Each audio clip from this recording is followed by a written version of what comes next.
So what was the kind of the report card on Ben's performance Saturday? There was some good stuff, and obviously the turnovers late in the game really hurt. But I thought the command of the run game, and he had some big throws. Just those, in a tight game like that where we shot ourselves in the foot, quite a few times, especially in the red zone, turning the ball over. It's hard to survive stuff like that. So I got to be better. We got to be better all around and make sure those things don't happen. Yeah, looking back on some of the calls, the third and fourth and goal, when you look back, would you want to do something a little different there, or I think they just didn't execute the plays? There's some things that we can certainly do differently in execution. It's usually not just that down. It's usually the stuff that leads up to it. Also, I've thought long and hard about a lot of that stuff. So hindsight's 20/20, and there's things I would certainly like to change. Yeah. What did you like most about what Ben gave you?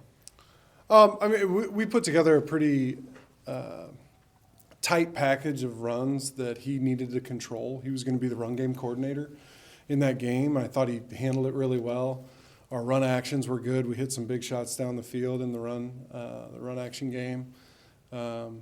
He just handled that stuff really well. It was just kind of really good command there for a while. It's obviously just dwell on those things that really are critical later on in the game. There's been this narrative outside the program of how Ben fits in your offense. How do you feel like he fits what you want to do? I feel like we've got really good coaches. We've got players that learn everything that we ask them to do. I think the offense fits who we have.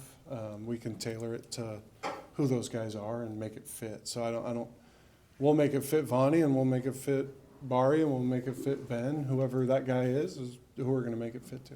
When you look at what Ben is doing here, is this you need to be the guy that's going to lead you to some wins here, or is there something in the back of your mind thinking, I want to see what he looks like, and maybe he's our guy going forward in the next year? I haven't really thought like that.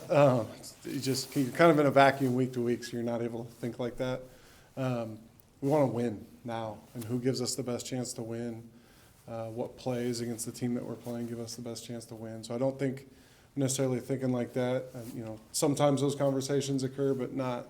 Yeah. We're so laser focused on what we're doing right now. It's hard to really think like that. In the second quarter, the big drive, 12-play drive, once again, right before halftime, you come together with a great drive.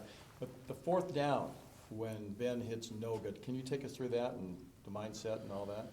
Yeah, we had seen a lot of man coverage against them on third and fourth downs leading up to that.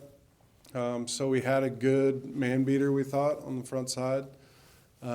He went through the progressed off of it. I think if he didn't hit Noga on that, which is a really good anticipation throw, if he moved past that, he had sauce for a big one too. So great play by Noga, great play by Ben. But Ben's got a really good ability to anticipate throws and anticipate windows. I thought he did that really well there.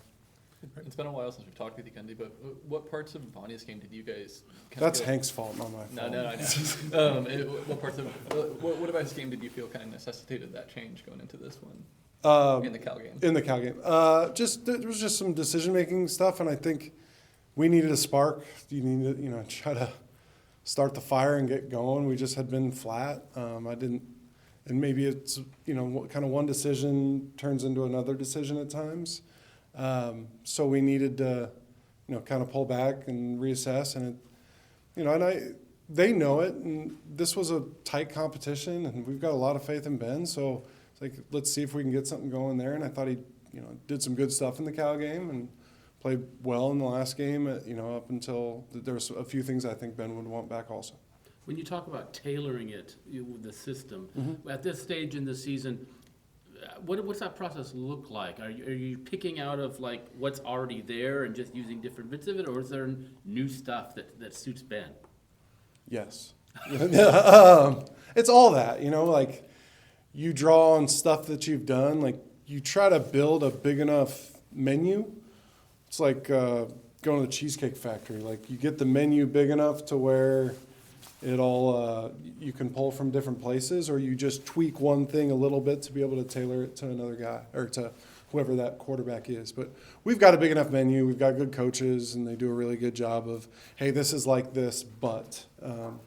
So that's kind of our process. That's Sunday afternoon, Sunday night, all day Monday, and building that package to where, hey, here's a lot of stuff that we've already done. You all know this, and then here's a few new things that are different. These are new words or new things that we have to learn. You don't want to do all new every week because then you're just asking guys to learn stuff probably a little too quickly. So you try to keep that package a little bit small. When you say you want your quarterback to be a run game coordinator, could you just elaborate on that? Yeah, it's defenses are good and defensive coordinators are smart, and so they organize their defense to where things are complementary. Hey, they do this, and against this is really good, but if they do that, we've got to get to this. So building in an alert system, I think you guys probably see that pre-snap. We do a lot of stuff where he's got to communicate, hey, we're good or we're going to this.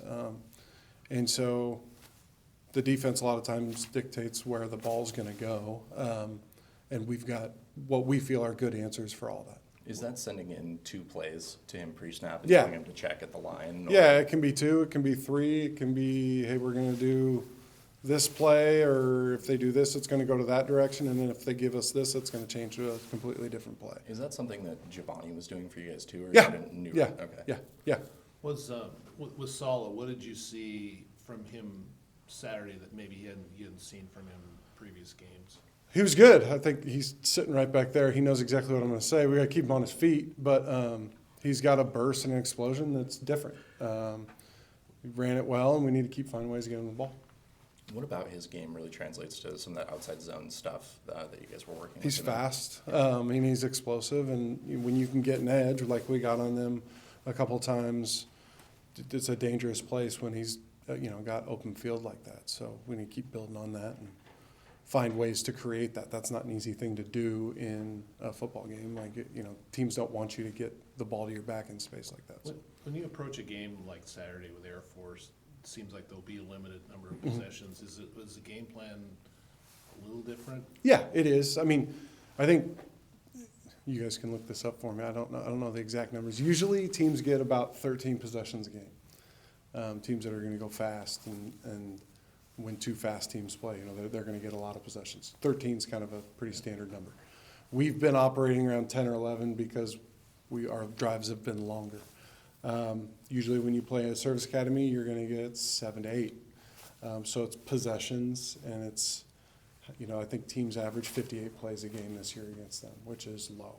So your menu's not going to be as big, but you've got to have enough weapons and enough answers. So, and then we're on game 10, so we've got stuff that's in, and then stuff that we all feel super confident that we can call anytime, that our guys can draw back on. It's our base core stuff that they should be able to do in their sleep. Yeah. With Ben in there, do you guys still feel like you have the ability to run the quarterback in the red zone especially? Yeah, we do. And I think I don't know who I was talking to, but Ben's a good athlete. He's a far better athlete than I ever was. He can move around, he can run. We had some quarterback run stuff in. We just didn't get to it. So feel confident running the quarterback with him too. We saw you guys get into I formation. I'm not sure if that was the first time you did it this year. Did that kind of take you back to your playing days here? We were in the eye a little bit, but yeah, I hadn't done that in a while. But we've got a couple guys that are good fullbacks and guys who do stuff like that. And, you try to complement and be a little bit different and do things that people haven't seen. That 2-back run fits or something that kind of give defenses problems if they haven't worked on them. So trying to give them something that they may not have worked on during the week and spice it up a little bit. Is that a good yardstick comparing Ben's athleticism to yours? Probably not. I don't. The game has changed a little bit, Nick. When you're running a scout team to help the defense out this week, Yeah. The triple option stuff, who puts all that together to give the defense a look at what that looks like? That's the defensive GAs come up with the scout stuff. And then we do a lot of, we're out there with them and watching it while it happens. So giving, we've got a couple of younger athletic guys that can really run and accelerate. So we've been, rotating guys through there and giving them a good look. Okay. Good. Okay. Thanks,